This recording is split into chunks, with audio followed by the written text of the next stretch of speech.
Hola chicos, en esta oportunidad vamos a trabajar la comprensión de textos, pero básicamente la estructura interna.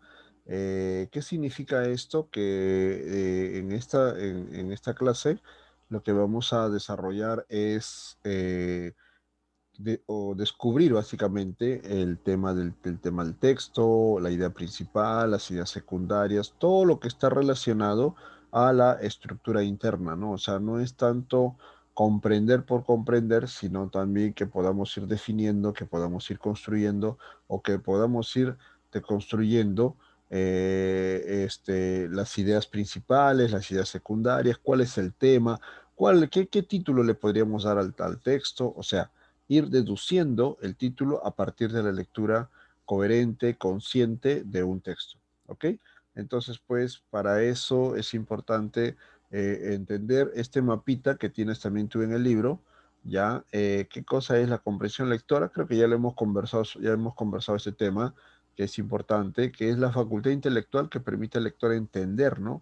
Básicamente, mira, entender, interpretar y hacer proyecciones sobre las ideas que el autor ha planteado en el texto, ¿sí? Creo que la vez pasada hablábamos que no, comprensión lectora no es simplemente leer, no es simplemente repetir los textos que se te presentan en el libro, en la hoja, ¿no?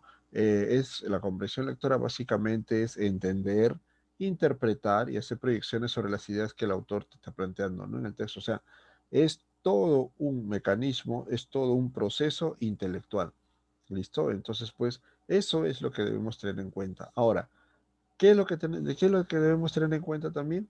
También es entender o concebir la lectura como un proceso físico-psíquico, ¿no? O sea, la lectura está entrando en ti. Tú estás haciendo que la lectura pueda entrar en tu persona. Por lo tanto, entonces se puede entender como que es un proceso. ¿Listo? Entonces, pues, tener cultura al leer. ¿Qué significa tener cultura al leer? Que no es que tú estás leyendo, no es que tú estás leyendo una cosa por perder el tiempo. Simplemente el leer significa de que tú estás disfrutando de la lectura. ¿Listo?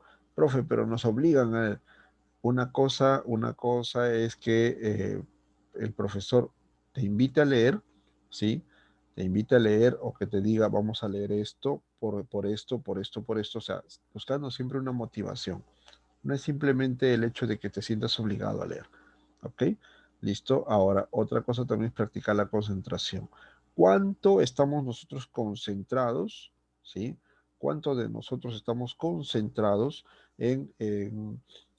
cuando agarramos un texto, por ejemplo? ¿No? Entonces, eso es lo que nos falta a nosotros como lectores, por ejemplo, concentrarnos frente a una lectura. ¿Listo? Otro, buscar un entendimiento cabal del texto. ¿Qué significa entendimiento cabal? No te voy a decir que sea el verdadero entendimiento, porque eso de verdadero es básicamente, es bastante personal, ¿no? O sea, cada uno encuentra el mensaje que desea en el texto. ¿Listo? Pero lo que tú tienes que entender o lo que tú tienes que buscar es que puedas entender correctamente lo que te está proponiendo el texto. ¿Listo? Si es una novela, por ejemplo, tienes que buscar algún mensaje que pueda alimentar tu situación en ese momento. Entonces, eso es lo que debemos de buscar. Eso es lo que debemos de buscar en el texto. ¿Listo? En cierta manera, por eso siempre se dice que un libro es el amigo de una persona, ¿no? Porque siempre en algún momento nos da un consejo, nos da un mensaje, nos da alguna palabra de aliento también. ¿Listo? No sé si a ustedes les ha pasado, pero, por ejemplo, cuando yo he leído, por ejemplo, El Principito, lo he leído varias veces, lo he leído de repente en un contexto, estaba alegre, me ha sabido a una cosa. En algún momento, pues, lo he leído cuando estaba triste, me ha sabido también a otra cosa. O sea, en cierta manera, es entender cabalmente el texto, ¿no? O sea, que te pueda alimentar en un momento determinado de tu vida. ¿Listo?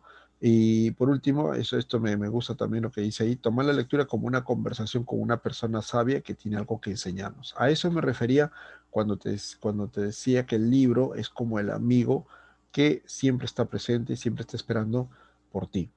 ¿Listo? Entonces, eso es, en cierta manera, se maneja de esa manera, ¿no? Entonces, los libros, las novelas, los textos, los cuentos, siempre van a estar, siempre van a estar presentes, siempre van a estar latentes y es importante que nosotros lo sepamos utilizar.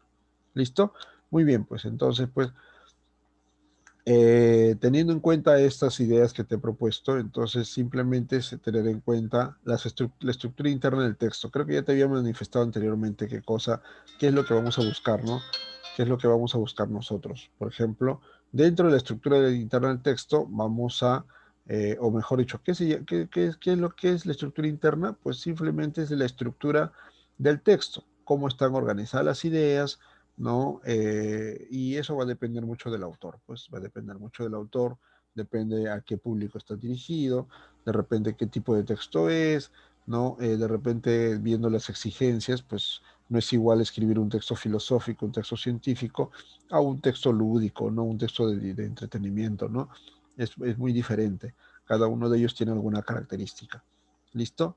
Un texto lúdico, un texto de entretenimiento, básicamente va a tener idea principal al inicio y las ideas secundarias basadas a la parte de abajo. O sea, eso es básico. Pero en cambio un texto científico, un texto filosófico, no van a tener esa misma estructura. Pueden cambiar, pueden variar. O sea, la idea principal puede estar en el medio, o puede haber una secuencia de ideas secundarias y termina siempre con una idea principal. No, pero básicamente la estructura es muy diferente, ¿no?